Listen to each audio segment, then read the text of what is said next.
बिस्मिल्लाहिर्रहमानिर्रहीम। ये कहानी है उस पुराने गांव की जहां धुंध में लिपटी हुई पुरानी कब्रों के बीच एक राज छुपा हुआ है। वह राज जो आज भी कहीं दिलों को दहला देता है और जिसका सामना सिर्फ दिलेर ही कर पाते हैं। सुनिए एक ऐसी ही दुनिया की दास्तान जो रोशनी से वंचित है और जहाँ हर सन्नाटा असल में किसी सिरहन की कहानी सुनाता है। आइए दोस्तों, तो शुरू करते हैं एक कहानी जो आपके दिल को दहला देगी। साल 1947 के आसपास का वक्त था। उत्तर भारत के एक दूर दराज गांव कोटबाला में सन्नाटा कुछ इस कदर ही गहरा हुआ था। वो करता था, कहते हैं सूरज ढलते ही वहाँ हवाएं बोलने लगती थी, बच्चे दरवाज़ों में झांकते और औरतें चौखटों पर नींबू मिर्ची लटकाती थीं। गांव के बीचों बीच एक वीरान हवेली थी, राव साहब की हवेली, जो पिछले कुछ 40 सालों से बंद पड़ी थी। लोग कहते थे कि वहाँ किसी ज़माने में एक तांत्रिक रहा करता था। उस तांत्रिक का नाम बलवीरनाथ। उस काले इनका जुनून सवार था। एक दिन बलवीरनाथ ने गांव के पुराने कब्रिस्तान में एक कब्र खोदी। वहां से उसे एक ताबीज़ मिला। ताबीज़ तांबे में लिपटा हुआ और उसके ऊपर कुछ खुरदरे अल्फाज में लिखा हुआ था।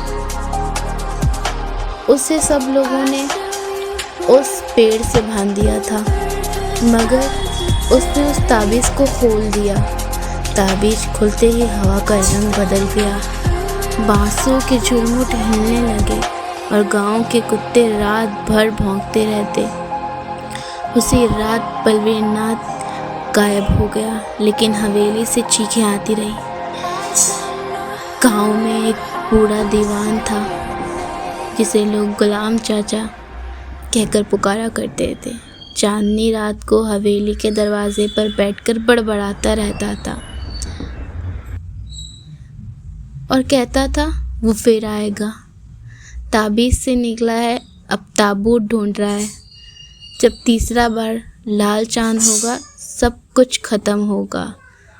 कभी कोई उसको सीरियसली ही नहीं लिया करता था। तीसरे लाल चांद जो 2024 के आसपास एक रात गांव में फिर वही लाल चांद। गांव वाले डर गए, पर जुबैर अकेला गया। कब्रिस्तान की ठंडी हवा थी, पेड़ों की टहनियों से खून टपक रहा था और सामने जिंतास खड़ा था, हवा में तैरता और सर घुमाता और जुबैर की तरफ बढ़ता। जुबैर ने कुछ अल्फाज पढ़ना शुरू किए। बिस्मिल्लाह कुल औज़ु बिन्नास। जिन चीखा, पूरी धरती कांप गई, लेकिन जुबैर ने उस ताबीज़ उस पुरानी कब्र में फेंक दिया और मिट्टी डाल दी। जिन ने एक आखिरी चीख मारी और गायब हो गया। गांव में फिर सुकून आया। हवेली अब हमेशा के लिए बंद रही, लेकिन हर तीसरे लाल चांद गांव वाले आज भी हवेली के दरवाजे पर नींबू मिर्ची लटकाना नहीं भूलते।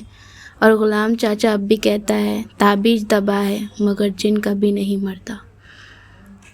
आपको ऐसी ही हैरत अंगेज़ और दिल दहलाने वाली कहानियाँ सुननी है तो मेरे चैनल को सब्सक्राइब करिए और बेल आइकन को दबाना ना भूलें। लाइक करिए, शेयर करिए। शुक्रिया। अल्लाह हाफिज़। मिलते हैं अगली हॉरर स्टोरी के साथ।